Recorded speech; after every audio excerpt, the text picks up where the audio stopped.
This video is going to be a little different from my previous videos. This is the developer commentary for Mona and the Witch's Hat, a game for the original Game Boy that I made and released in 2018.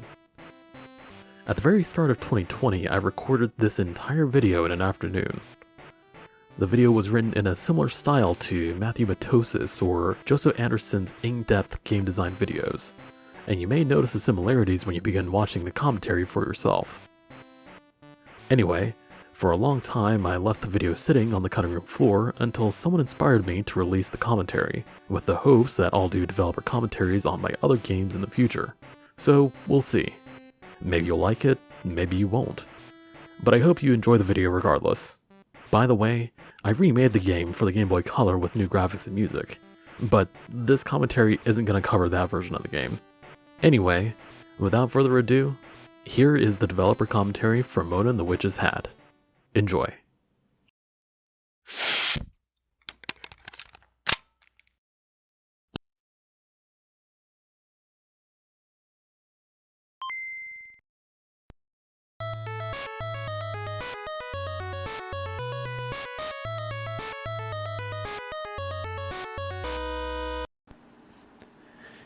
Hello, this is the developer commentary for Mona and the Witch's Hat.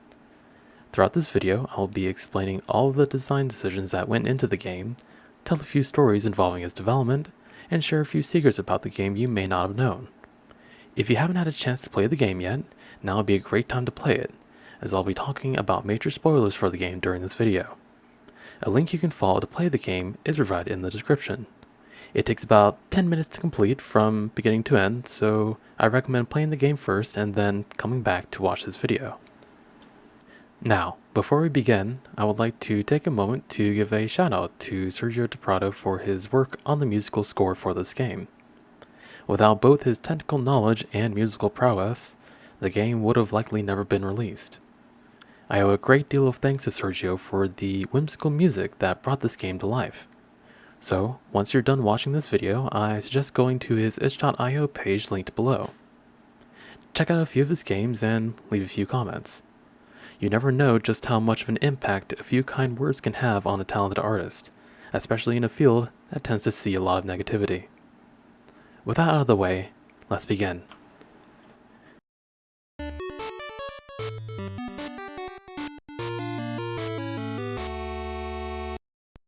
There's something to be said about how less is more in the creative pursuit, which becomes especially true when restraints and limitations come into play. Originally, I planned for the game to have animated cutscenes that would play between each stage. Due to limitations involving how much poorly implemented code can be stored inside a single cartridge, this never came to fruition, so I settled for title cards between each stage instead. Whether these title cards actually ended up being more in the less is more paradigm is debatable. While I myself will never see it as anything more than a limitation of my own skill, some people may actually find the title card presentation and its tendency to lend more towards the imagination more charming than the cutscenes that would have spelled it out for you instead. Regardless, the title cards present an opportunity to set the stage and provide context for why you're about to do the things you do in the next screen. In just 3 sentences, we know exactly 3 things. First, the witch is asleep. Knowing this in the forefront of your mind allows you to maintain your suspension of disbelief during the course of the game's second stage, wherein the inanimate objects of the witch's tower come to life. Without this knowledge, a player may wonder why no one else is aware of the commotion that has unfolded. Acknowledging that the witch, the presumed owner of the hat as implied in the title, is asleep allows for a cheap and plausible way to allow the rest of the game's events to happen without interference from a third party. Second, you're told that Mona, the cat you play as, wants a snack. Generations of video games, both old and new, have evolved in us a natural inclination to move a character from left to right within the context of a digital two-dimensional space. You'll have nowhere to go in the next scene but right. However, without a clear goal, it may not entirely register with the player as to why this character needs to go right. This sentence implies that at the end of this stage, a snack will be given to Mona in some form which will advance the game. Lastly, the player is warned that Mona does not like water. Most cats do not like water, so it stands to reason that playing as a cat means you should probably avoid water at all costs. Knowing this, it's still possible that a player may not understand why jumping into a fountain will cause the stage to restart, so this serves as a reminder to the player to avoid water. The game has now started and the player is presented with a mostly empty screen. From here, the player must learn how to play the game without any additional prompts. While seasoned veterans of the 2D platforming genre may be able to come to grips with the controls almost instantly, it is important to note that I needed the game to stay true to its roots as a Game Boy game first and foremost. There is a first time for everything, and playing a 2D side-scrolling platformer on the original Game Boy is no exception. For that first time, players can throw caution to the wind and experiment, or refer to what's called an instruction booklet that explains the game's controls in detail. Unfortunately, this game does not include an instruction booklet, which isn't too different than how most younger people at the time had to play classic Game Boy games.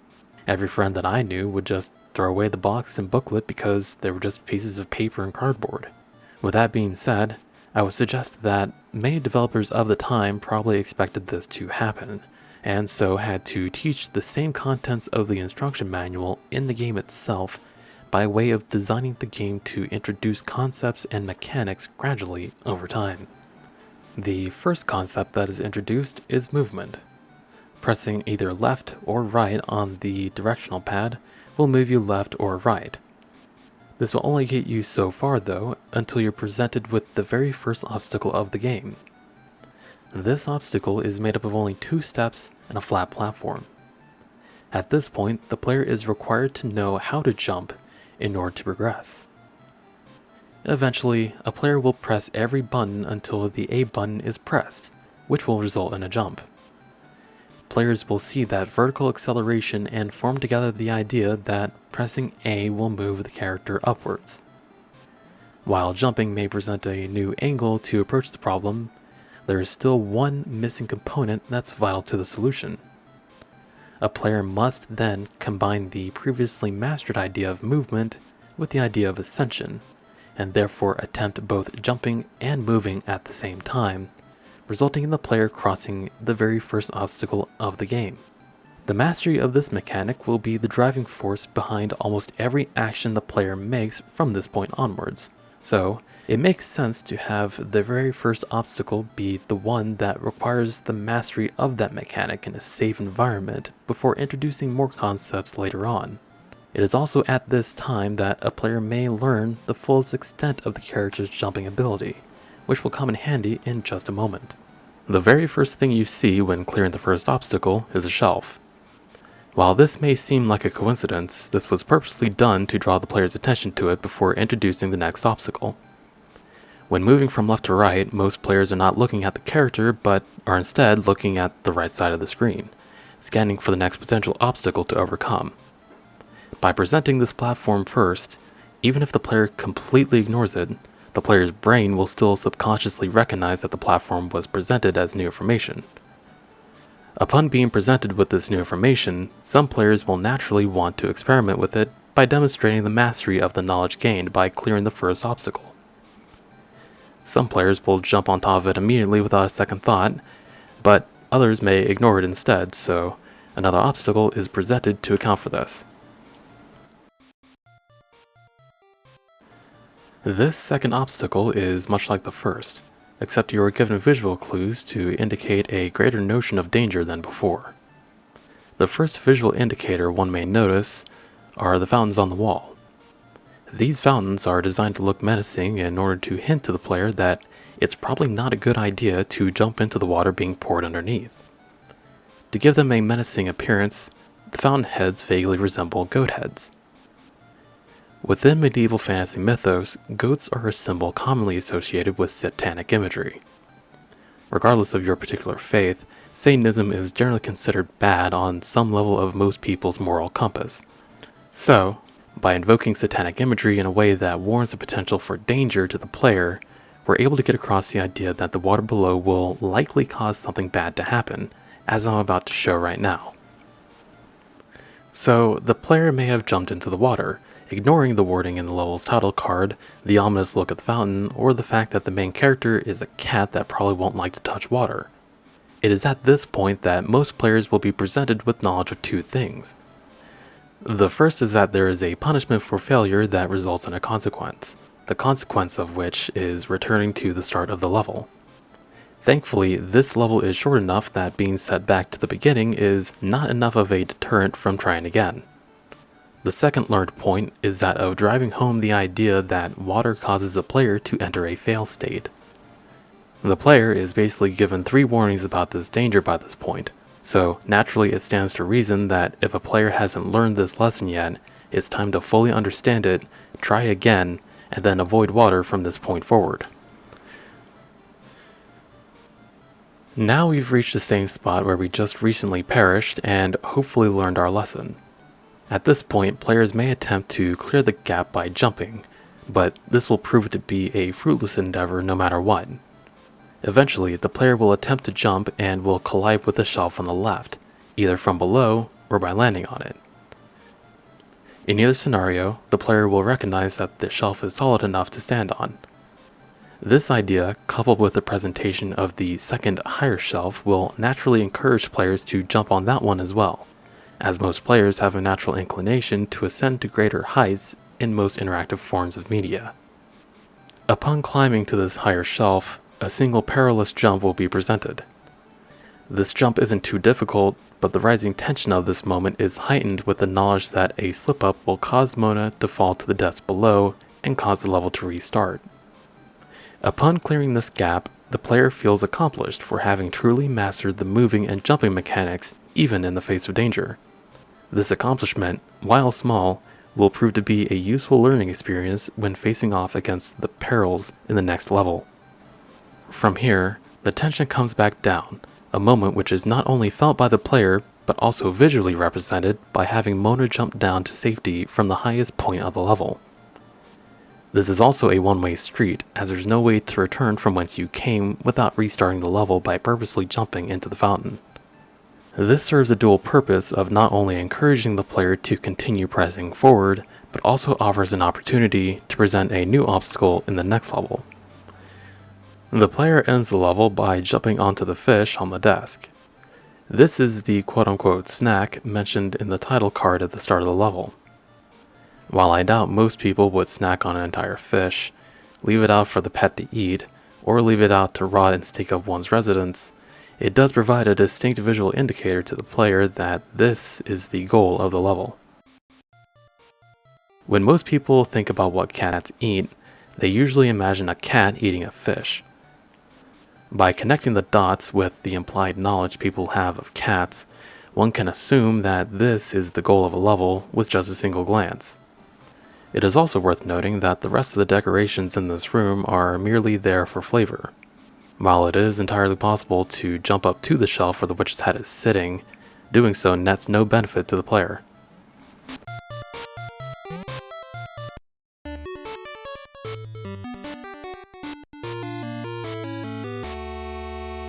Colliding with the fish on the table reveals the next title card.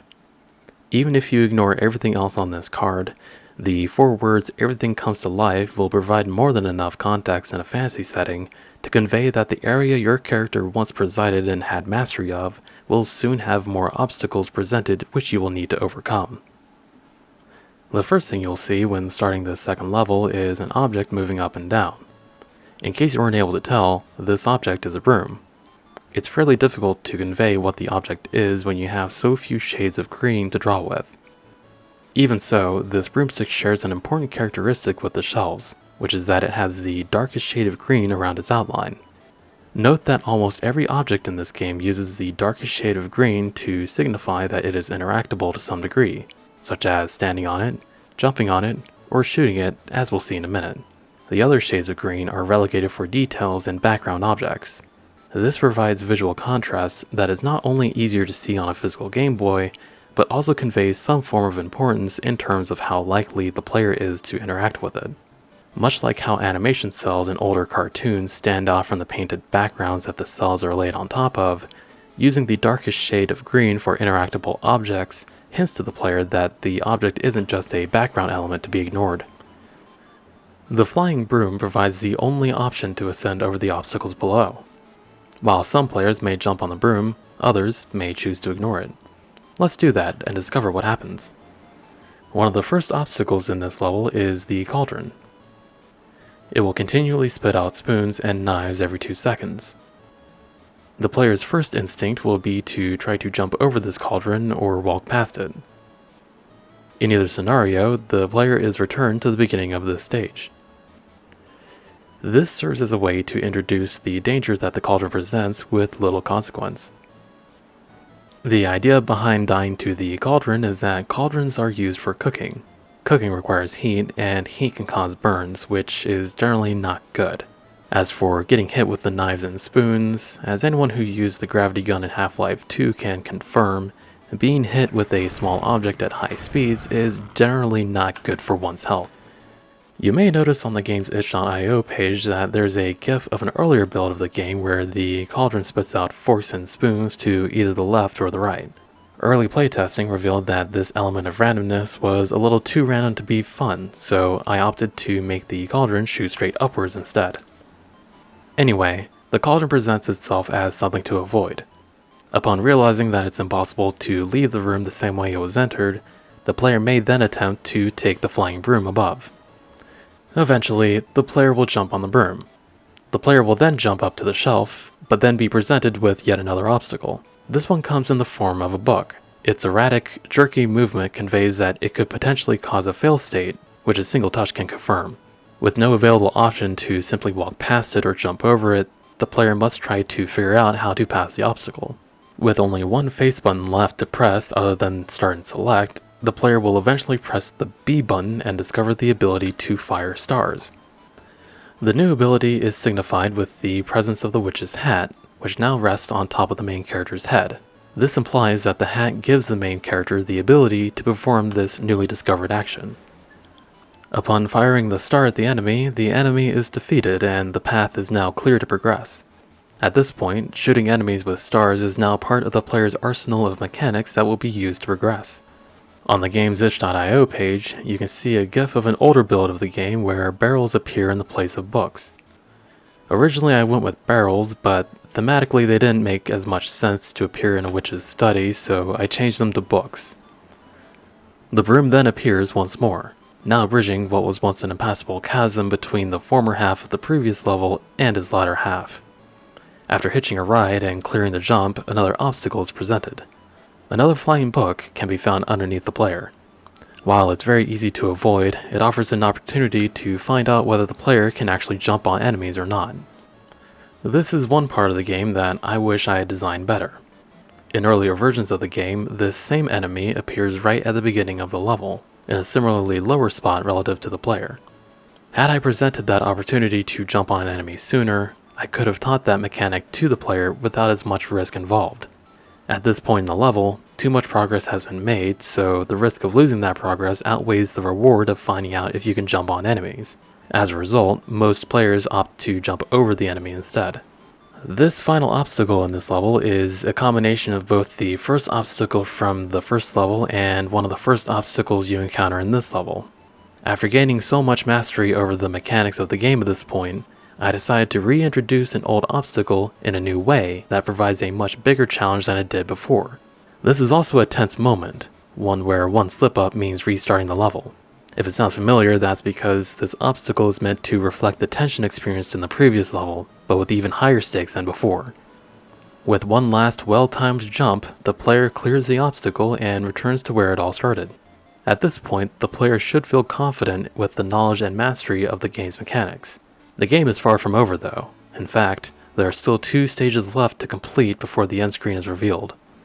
The idea that a bed can suddenly lift up and fly through the window is established from the previous level. After seeing everything coming to life and flying around, it's not unreasonable to expect that the bed you just reached would also attempt to fly away as well. This also gives the main character motivation to leave the tower, as there would be little reason to do so otherwise. As soon as you enter the level, you can tell that it's very visually different from the previous one. While I could have opted to use fewer details and thus have more space on the cartridge for more levels, I was also reaching the end of what new experiences could be offered with the mastery of the mechanics learned in the previous 2 levels. Knowing that, I decided to go all out on this level visually as a way to reward the player for reaching this far in the game. Most games pull all the stops as they reach the end to signify the approach of the final level, so it seemed appropriate to do the same here. Most players will choose to take the path of least resistance. To encourage the player to explore and exercise the knowledge gained in the previous levels, the Flaming Skull will spawn in this route. Since the skull is engulfed in flames, it stands to reason that you probably shouldn't touch it, or else you'll get burned. You can't jump on it, but you can use your new Starfiring ability to take care of the enemy instead. The level offers 3 different approaches. You can either attack the Flaming Skull with a star to clear your path, time your movement so you can walk under it, or avoid it altogether by jumping on top of the flagpoles. There is no right solution, just the one that you feel the most comfortable with. As it's early enough in the level, each solution provides little consequence for failure, as you'll only be set back a few seconds. It's also important to note that the movement of the Flaming Skulls takes inspiration from the Medusa heads found in Castlevania. This is a great opportunity to tell you that if you haven't played Rondo of Blood yet, you should definitely go play it. It's easily one of the best Castlevania games that I've played, and anyone even remotely interested in the series will probably find a lot of enjoyment from it. Another new enemy appears shortly after encountering the Flaming Skull. This enemy is a skeleton which will only move left and right. You may notice that the skeletons move slightly slower than the character. This is actually an unintentional side effect of the game's frame rate. Unfortunately, the movement of every moving object in this game is affected by the frame rate, even the main character. If 2 enemies are on screen, then the player and the skeletons will be slightly slower. If only one skeleton is on screen, then the player and the skeleton will move at the same pace. This is another point where I wish I had an instruction book for the game, because this is exactly where I would explain why the skeletons are slower when more are present with a little bit of lore. If I were to make one, it would probably say something along the lines of the supernatural forces animating the skeletons become weaker as more skeletons are summoned, or something along those lines. Personally, I really like these sorts of things where technical errors are explained with in-game lore, so if you know of any similar stories, then please feel free to share them with me. After clearing this obstacle, you then approach what are probably the most precise jumps in the entire game. Failing the first jump results in you just going back up the stack of crates, but failing the second jump will run the risk of falling into the water and thus restarting the level. On top of that, quick reflexes are needed to either shoot or jump over the Flaming Skull that appears after the first jump. I will admit that this section wasn't designed as well as it could have been. Making the first platform just a little longer and extending the flagpole just a little more would have likely resulted in a jump that felt better to clear overall. Unfortunately, this would have been at the expense of possibly making the jumps too easy. This is a section that I would want to redesign if I were to go back to it, but I'm not entirely certain how I would. As a fun fact, earlier versions of the game had a bug where you could jump high enough to climb on top of the house. This would let you bypass this entire section, similar to running on the ceiling in World 1-2 of Super Mario Bros. While it certainly would have been a nice nod to those who came before me, it also would have made a very short game even shorter, so I changed this jump so that it wouldn't be possible. Once you clear the jump, you go down the chimney of a house. There's nothing really special about it aside from a few enemies inside. The placement of the first skeleton is really only there to test the player's reflexes, since you only have about a second to react to it. The real challenge is at the end, where upon leaving the house, you're greeted with one last Flaming Skull. You can run away from it if you're not confident that you can shoot it, but you'll still need to shoot it before you can proceed. This last challenge sets a precedent for what you'll be doing immediately after clearing this obstacle, which is the final level of the game.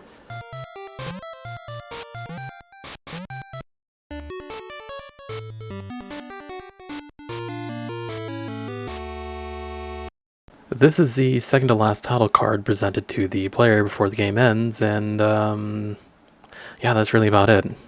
It's exactly what it says on the tin.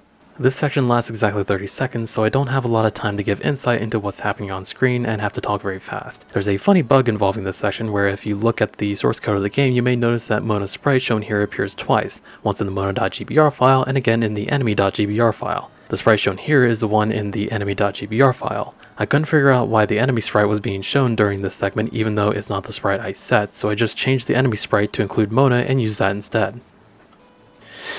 Phew, okay. Let's wrap this up.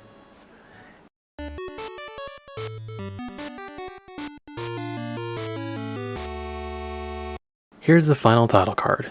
It just explains what happened between the end of the previous stage and the ending screen that's about to come up.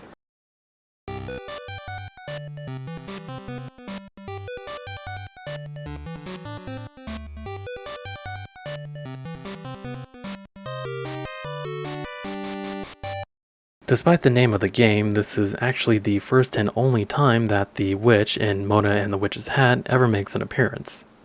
As I mentioned at the beginning of the video, I was hoping to have more cutscenes in the game wherein the witch could have played a larger role. Unfortunately, that ended up not being the case.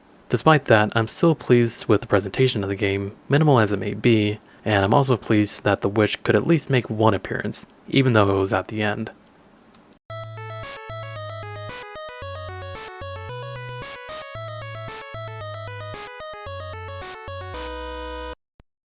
Well, that's the end of Mona and the Witch's Hat. I would like to take a moment to thank you for watching this long-form analysis of my game. I also hope you learned something about the design decisions that went into it and maybe even felt inspired to make a Game Boy game for yourself. You can find the source code of the game in the description, as well as a link to the tools that I used to make it.